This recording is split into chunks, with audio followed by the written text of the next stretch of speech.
And welcome back to another edition of Beyond the End Zone. We got a big packed slate of games here. I'm actually pulling up my last little bit right here to make sure we're all good. But what a week we have in front of us. First of all, happy Thanksgiving. Obviously, it is Thanksgiving Day. I hope y'all have got to enjoy some good food already. Kick back and relax and watch some NFL football. Obviously, we just saw the Packers handle their business against the Lions. That was a big-time win for them when we look at the NFC North Division. All three of those teams, when you include the Bears, right there fighting for that top spot. Was very curious how that game would play out. Packers go crazy on offense. They've been struggling on offense.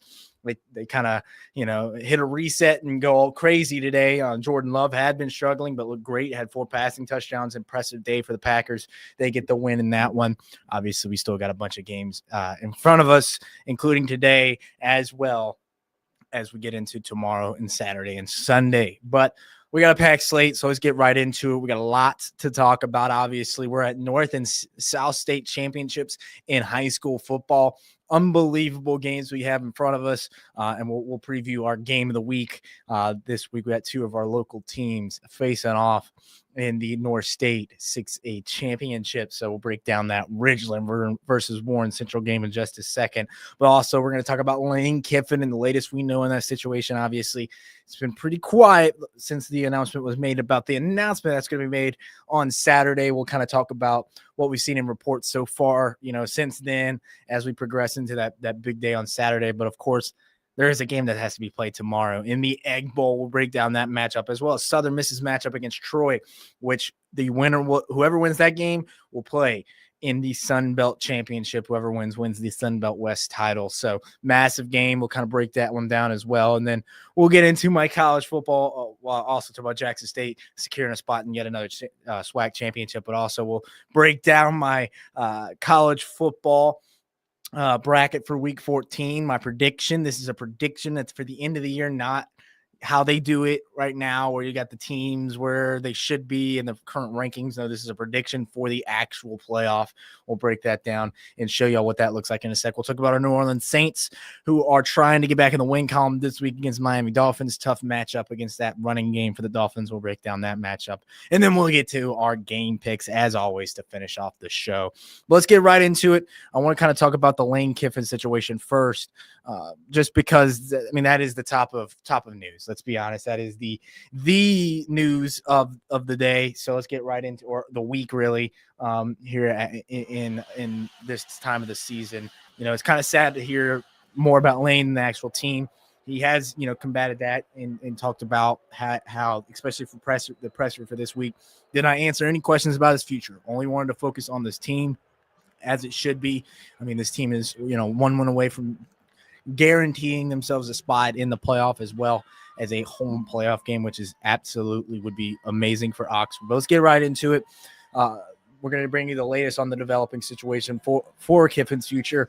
Now, like we told you on Friday, no official announcement will be made until Saturday after the Egg Bowl. Like I just said, we're not going to get any clear word on that until the Saturday after the Egg Bowl, which is just a couple of days away. We will be out there in Oxford to get the official announcement, as well as reaction from the community out there in Oxford, whether he is staying or leaving. Now, some information that's being reported by others. Pete Thamel of ESPN did report that people close to Kiffin don't even know what decision the Ole Miss coach will make. Kiffin's current salary is at $9 million, and according to On3, LSU, Florida, and Ole Miss are expected to offer Kiffin a contract in the $13 to $14 million range. In addition, all 3 schools are expected to offer at least $25 million for NIL roster investment. Now, like we said, that it's a different era in college football, right? That NIL investment is, different than it was, even a year ago, right? Now we have revenue sharing into the system, that $20.5 million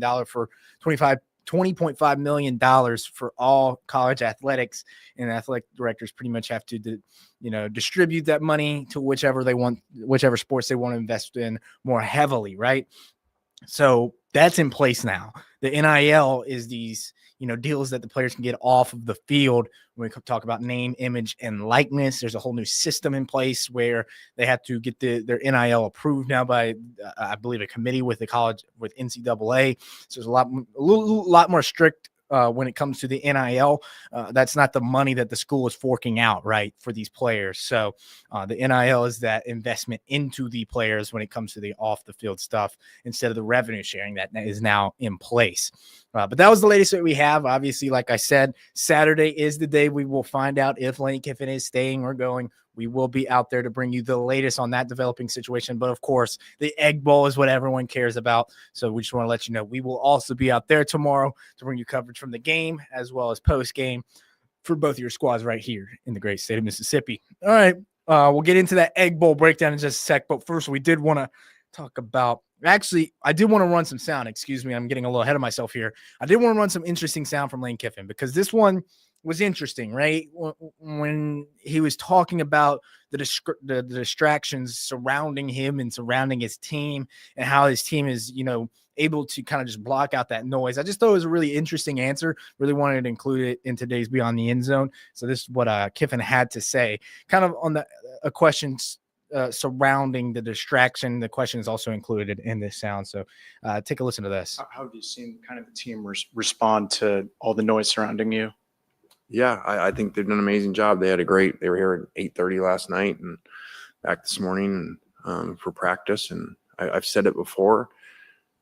It's a different generation, guys. I know it's different than what we were in when players couldn't leave and players chose to go play for their home state a lot and all that. This is a different generation. They all can leave every year.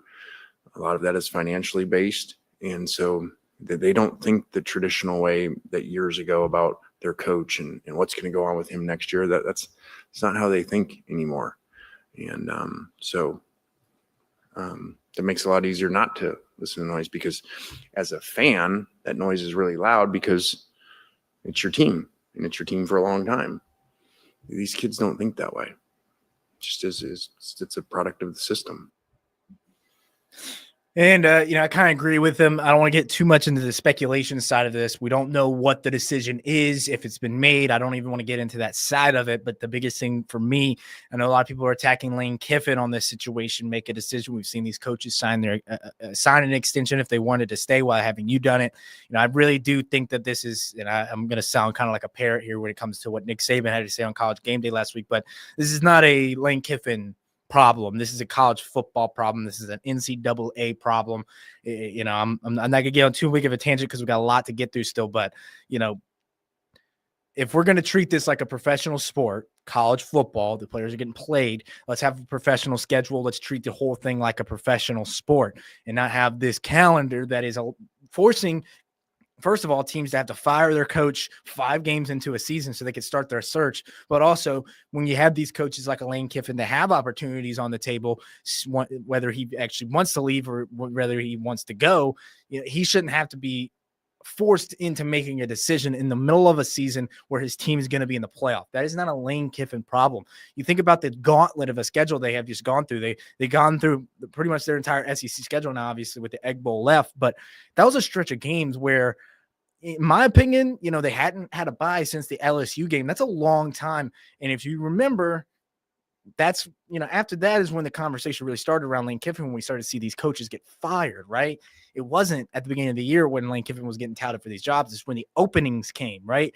And it's just a problem. Transfer portal where it is now, they just changed it from the 2 portal. Now they're putting it in January in the middle of a college football playoff. That makes no sense to me. I think it's a situation that the NCAA really has to get a look into. I know I'm saying pretty much exactly what Saban said, but I thought it was just so well said. This is not a Lane Kiffin problem. This is a college football problem. He shouldn't have to be forced to make a decision on a team that's going to make the playoffs in the middle of the year. We don't see that in the NFL. You don't see players and coaches get poached in the middle of a season. If we're going to treat it like a professional sport, let's treat the whole thing like a professional sport. Let's get rid of all that stuff, not force these coaches to have to make a decision in the middle of a year, in the middle of a historic year, right? That's got to be so conflicting for Lane. I know he's getting attacked by all angles here, but I'm trying to think of it in his perspective. Has he even had the opportunity to, think about this and think about the weight of this decision and go through the offers and hear all these teams out? I just don't think he has until this past week. That's why it's gotten so loud, right? That's why it's so loud right now, is because he was on the bye this past week ahead of this Egg Bowl matchup. But I said I wasn't going to go on a tangent. I totally did, but that's kind of my thoughts on it in a brief version. I I have a big issue with this whole situation, and it's not because of Lane. It's because of the situation that the NCAA has created in their calendar. All right. I'm done with that. Let's move on now into our game of the week. And like I said, it features Warren Central and Ridgeland. What a matchup this is going to be. For the second time this season, the Titans will head over to Vicksburg in the battle of Region 2 6A foes for the MHSAA Class 6A North State title. Now, Warren Central, they won the regular season matchup 21-14. That is Ridgeland's only loss on the year. The Vikings offense is averaging over 31 points, 243 rushing yards, and over 100 passing yards a game. Nash Morgan, Javid Scott, those are guys you have seen on our Endzone show if you're watching at 10 p.m. on Friday night. They have been littered in our highlights all season long. Imagine they'll be on there once again tomorrow. This run game for Warren Central is just elite. But let's also talk about the Titans, who are averaging over 41 points a game. They're also running the ball unbelievably well, over 350 rushing yards. Yes, you heard that right. Over 350 rushing yards. You know what Ridgeland, the Titans, want to do. They want to run the ball. They're only averaging just over 50 passing yards a game. DK Wallace, he's been on our highlights all season long as well. He was our play of the day last week, actually, on a massive 70-plus yard run. He's actually rushed for over 1,000 rushing yards this year with 17 touchdowns. Ashton Gordon also have rushed over 1,000 rushing yards this season with 14 rushing touchdowns. That's who, that's who anchors this team. That's who anchors the Ridgeland Titans. And like I said, Nash Morgan and what he's done with Javid Scott. I mean, this is a fun matchup. A North State title is on the line. You win and you are in the state championship for 6A. Unbelievable game. I think it's going to be a battle. I talked about the offenses, but I think it's going to be about which defense steps up big time this for the Vikings. If they were to get this win, that would be their first time since 1994 to make the state title. Originally, it's been a minute as well. So that's your game of the week. Got a lot of other games. Obviously, we'll have our Egg Bowl breakdown, which we're just about to get into in our Endzone show at 10 p.m. tomorrow night, as well as multiple more games across the state as we get into our state championship games next week. Unbelievable. High school is almost over. Season flies by every single year. All right, let's now get into some Ole Miss versus Mississippi State Egg Bowl action. Now, this is going to be a fun one, y'all. Can't wait to see this one play out on the gridiron. Now, let's kind of talk about this. Let's talk about the history first, all right? This game speaks for itself. It goes all the way back to 1901. It has been played every single year since 1944. And that golden egg, the trophy that the winning team takes, started back in 1927. Now, this makes it since 44, playing it every single year. That makes it the 10th longest uninterrupted series in the country. Now, for these two teams for this year, yeah, they are having, very different seasons. When we talk about Ole Miss, their playoff hopes are right in front of them.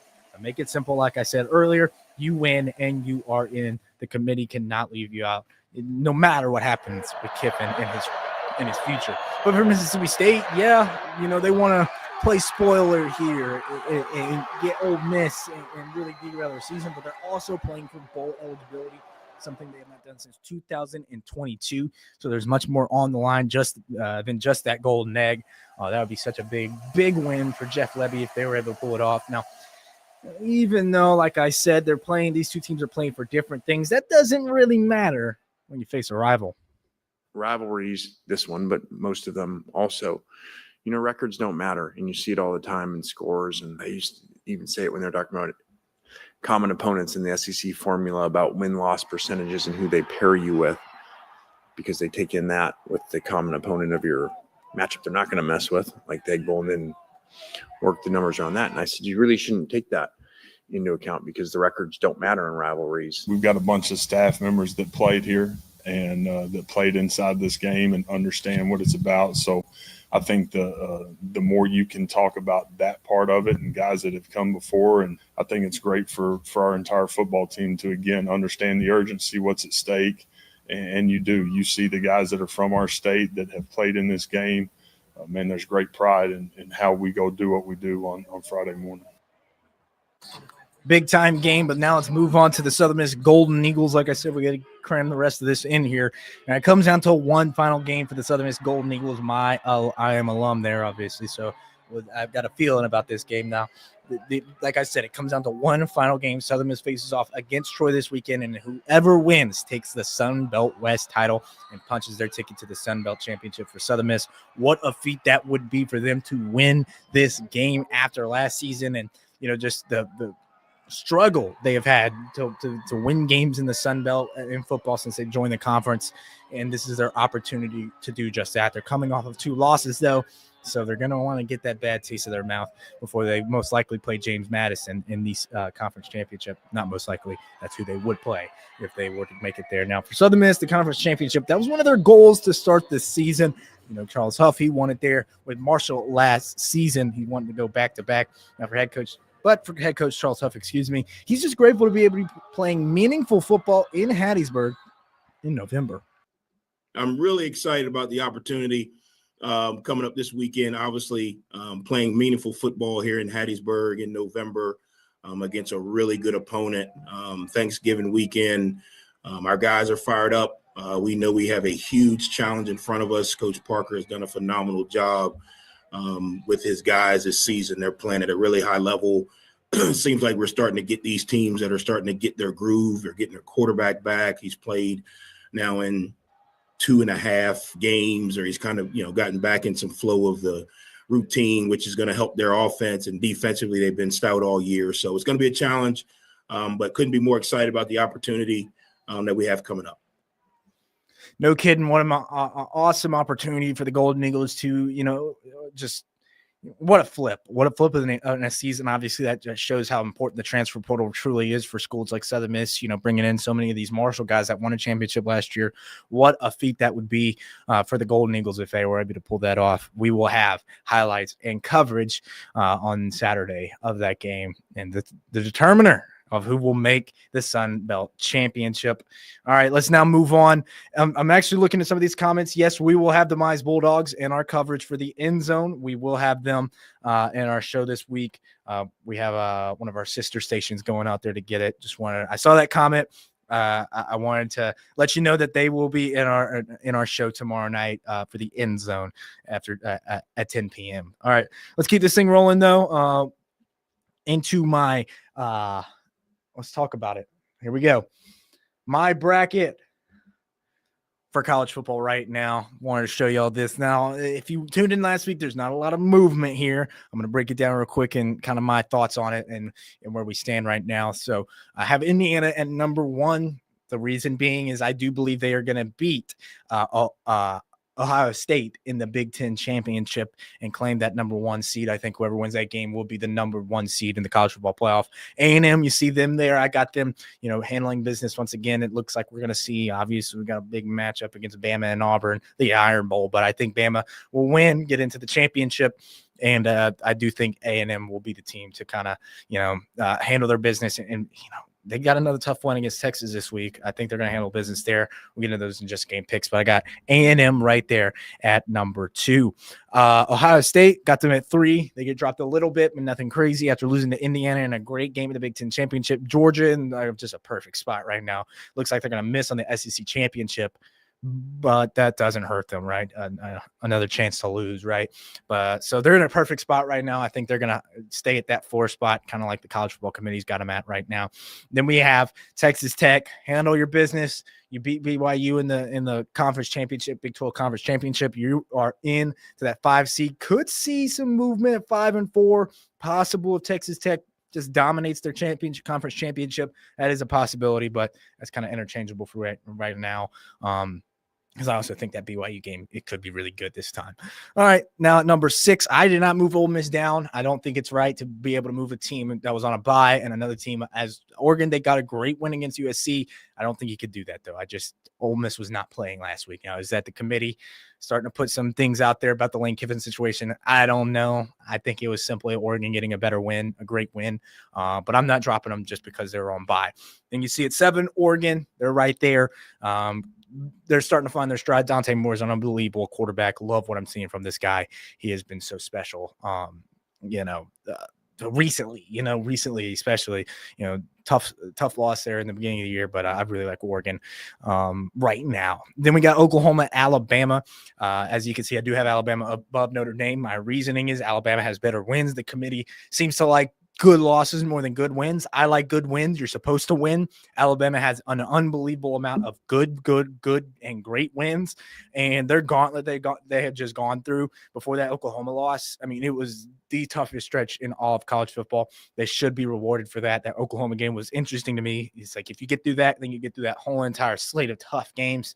Hard to not lose one of those games. I think that was partially a reason why they lost to Oklahoma as well. But I just like Alabama's resume more than I like Notre Dame's. And then you see Oklahoma at 8. Would love to see a rematch of that game in the first round. All right, then we get to Notre Dame. Eye test tells you that this is a top 4 team in the country, but they have not really played anybody, keeping them at 10 right now.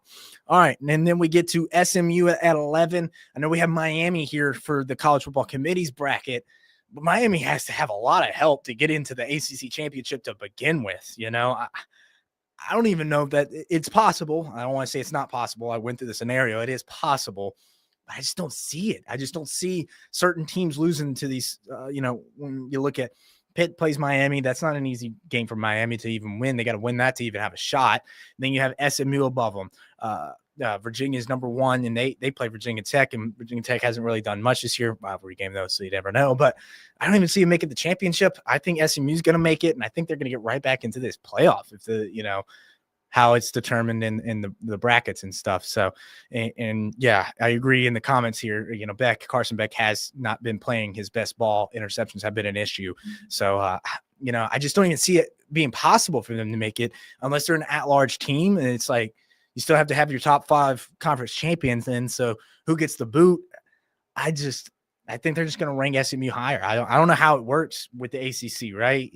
That's an interesting situation to have Miami so highly ranked, and they're not even going to make it probably to the ACC championship. So I got SMU winning it and getting in. Then we got Tulane. That's another switch for me. I had North Texas in there. I really like North Texas, still 10-1 on the year. Love that team. Love their quarterback, but their coach did just sign a new contract with Oklahoma State.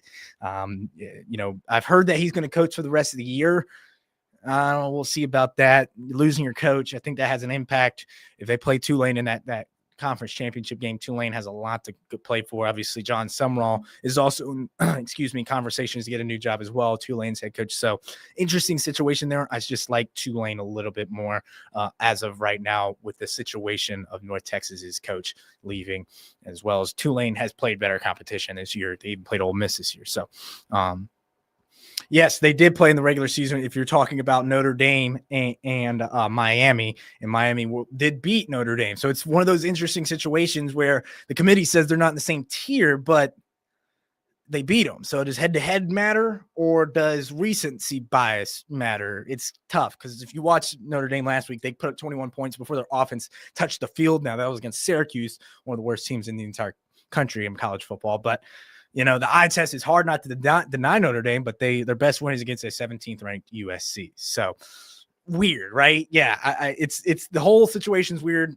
I'm not even going to get into that. I think the committee's got some big problems when we're talking about the how it works and which teams make it. The guaranteed spots for teams. I thought it's the best 12 teams in my opinion. I think it's the best 12 teams. It should be, at least. It's not right now. So very interesting how it works. Got people, I think it should go back to possibly something similar to a BCS ranking system, or have a system in place where you can't have people making these decisions. Everything's so subjective these days. It's just too tough. I think that I wasn't the biggest fan of the BCS, but with maybe expanded to 16 teams, get the best 16 teams in a group of 5 team. If they're in the top 16 teams, then they deserve to be in. But I don't know. There's a lot of question marks surrounding not just college football's calendar, but also the seeding and stuff. And they have pushed back the meeting that was on the first, kind of discuss the new playoff bracket and seeding and possibly expanding it. So that could be a change could see in the very near future. But yep, that's my bracket right there. agree or disagree, it's tough to make those kind of forecasting games as well, in which teams are going to be shoot into certain games and conference championships. It's not the easiest, but we're just 2 weeks away from the final bracket being released. Crazy, or less than 2 weeks away. Crazy that we're almost here. Obviously, I'll have my take on that as well. I went a little too long on that, but we don't have a 4 o'clock, so I'm actually just going to go right into our game picks here. We got a big slate, y'all. Big slate. We're going to give y'all a look here. Rivalry week, ladies and gentlemen. It doesn't get much better than this in college football. I couldn't include all the games. There's so many great rivalries this weekend. I included some of the bigger ones, the ones that I'm kind of interested in watching. There's just so many, and I missed out on a couple. I'm sorry for fans out there that if I missed out on your rivalry game. There's so many great ones, but these are the kind of ones I shoot in just because of the impacts that they could have when we're talking about the college football playoffs and where they stand at the end of the year. Ole Miss, Mississippi State. The Egg Bowl is our first game that I'll be picking. Ole Miss, is 7.5-point favorites, over under 62.5. This game kicks off out there at Davis Wade at 11 a.m. on Friday tomorrow. It's an interesting spread, right? 7.5. They think Mississippi State's going to compete. I think it's a pretty solid game early on. I just don't think State's defense is going to be able to slow down Ole Miss enough offensively. Ole Miss's offense is so efficient. Kwan Lacey, what he's done this year is just magical. 19 touchdowns on the year. That's a Ole Miss record. He's going to add some more in this game, I believe. Chambliss, if he just stays efficient, I just don't see Mississippi State being able to stop them enough. Mississippi State's offense, we've seen it have moments where it can go for big numbers and big plays. Can they do that enough in this game? I just don't think so. I think Ole Miss handles business, punches their ticket into the college football playoff. Not too bad. Not too bad of a game early, but I think it's just going to be too many points for Mississippi State to overcome. Give me Ole Miss and covering as well. Georgia Tech. I'm right there with you, Lance. This is an interesting game. I'm telling you, this is an interesting game. Now, the thing for me with Georgia, early on, I was like, I don't see it. Like, I'm not a believer in Georgia.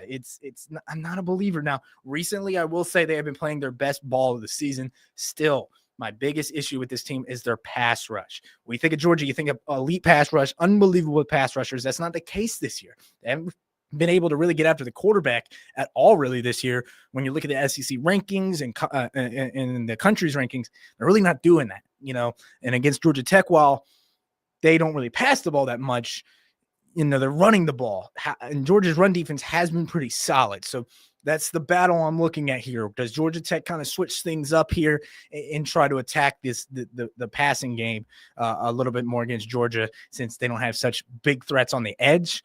I think they're going to try to, but Georgia Tech, that loss last week, it's hard for that to burn that one out of my memory, as well as the game the week before against Boston College. It was too close for my comfort. And I'll tell you, Lance, a couple weeks ago, I was picking Georgia Tech in this game. Right now, it's hard for me to not pick Georgia, just how they're playing right now. And I do love Georgia Tech's quarterback, man. Haynes is unbelievable. Just a football player. Like, just when you look at a guy and a player, is he going to make it to the NFL? I don't know if as a quarterback, but as a football player, man, gosh, he plays the game so tough, so strong. He can't throw the ball. I like Georgia Tech's chances. I think they can cover that 13.5. That's a lot of points in a rivalry game, but I think Georgia handles business and doesn't go too crazy in this one and gets the win here. But tough game for both teams. It's always a good game too. This Georgia Tech game, if you don't remember, it's always good. Last year was history. So close game. Georgia is going to be able to pull it off late though. Right now, I like Georgia, just how they're playing ball.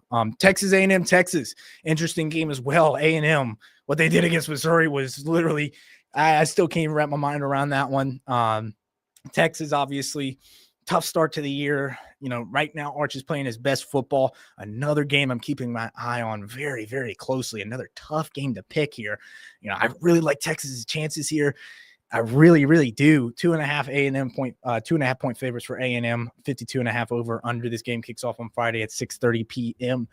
A&M, what they've done, Marcel Reed, while the last few weeks haven't been his best play, kind of dropping him in the Heisman rankings. I really, really, really like A&M's team. It's probably the most complete team it's still A&M though. Like me and my friends is, when is A&M going to mess up? It felt like it was going to be that game where they against South Carolina, excuse me, I said Missouri earlier, against South Carolina. That was, I thought that was the game, that they're going to, get in their own way. This could be that chance. This could be that game where A&M doesn't show up and Texas is going to, thrive out there in Austin. Gosh, I want to pick Texas so bad. I'm going to do it. I'm going to pick Texas. Texas is going to win this game, cause a little bit of chaos in the SEC and the college football playoff rankings. Give me Texas. Not super confident on that one, but I really like what I'm seeing from Mark lately. All right, Vandy. Vandy versus Tennessee. Another amazing rivalry out there in Tennessee. This is I'm a little. I get Tennessee's at home, 2.5-point favorites here. Just love Diego Pavia. I love what they did last week. I know it's against Kentucky. I get it. But, man, he looks so good. And I love watching him play. One of my favorite players in college football.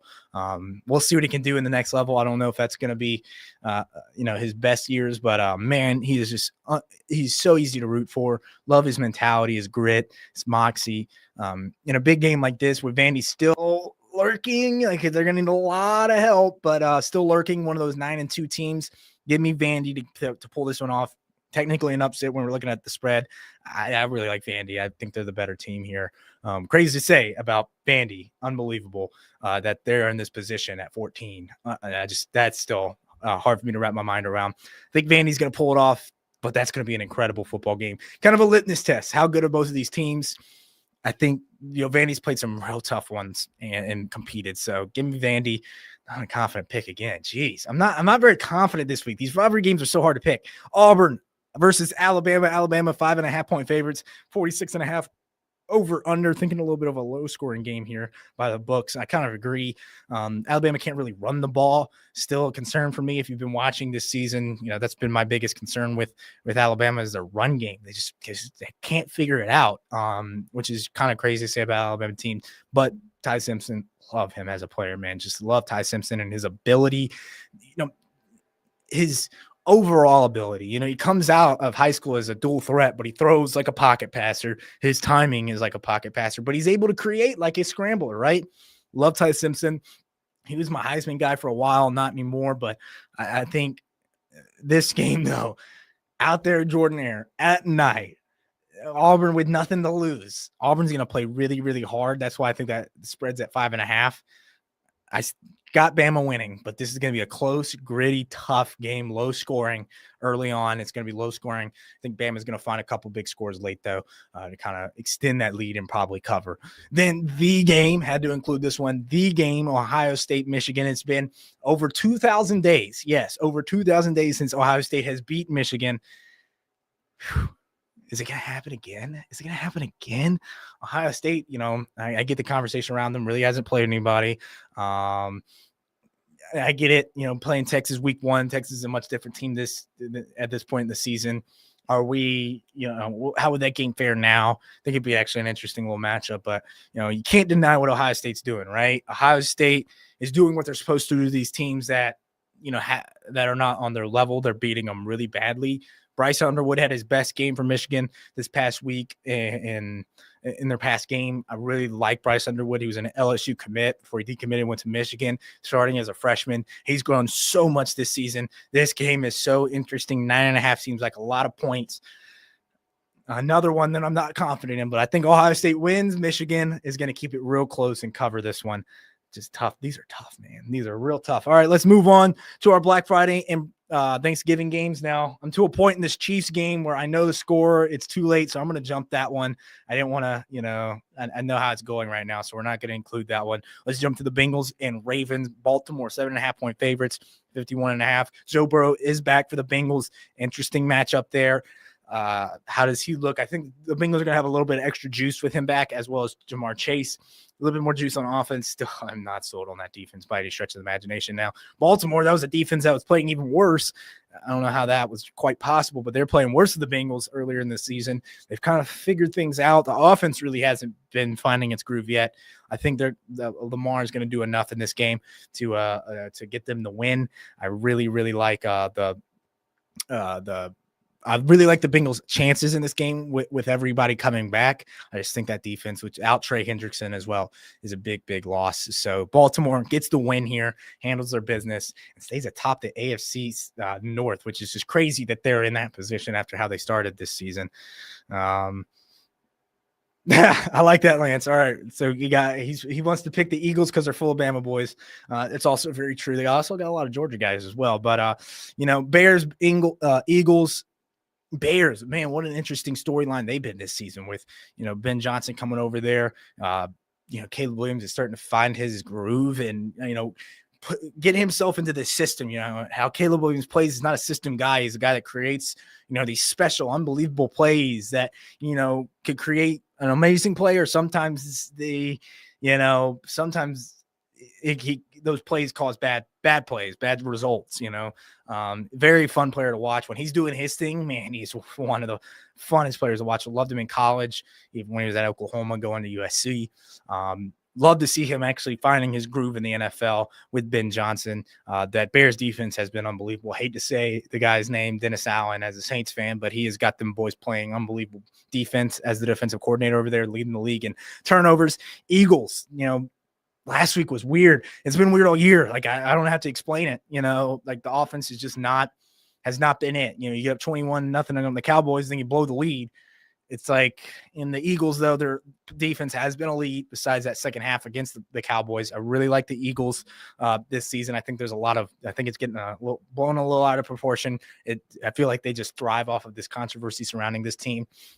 Really love what I'm seeing from the Bears, but I think the Eagles are going to win this game. Too many points, though. I think it's going to be a Bears cover, Eagles win. All right, let's move on to our last game. New Orleans Saints take on the Dolphins.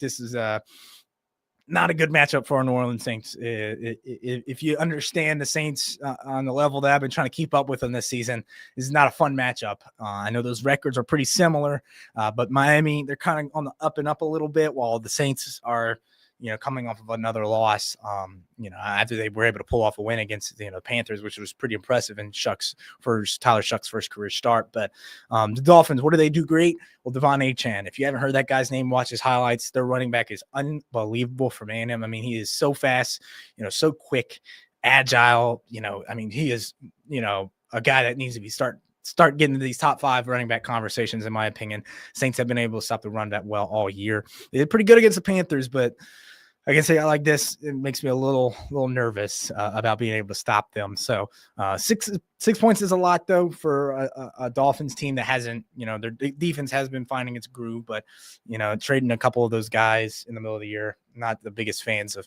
them being able to stop a lot. Now, can the Saints find any kind of red zone offense? I mean, they were 0 for 3 last week, and it was just brutal to watch in the red zone. I mean, they got to the 1-yard line twice and couldn't get in the end zone. I mean, it's inexcusable in the NFL. Don't like my Saints' odds in that game. But they're gonna cover that 6 points. They're gonna cover that 6 points. I'm picking the Saints because they need to win. They need to win. I got some friends in here that are Dolphins fans that want to see the Dolphins win. So we'll see how that one goes.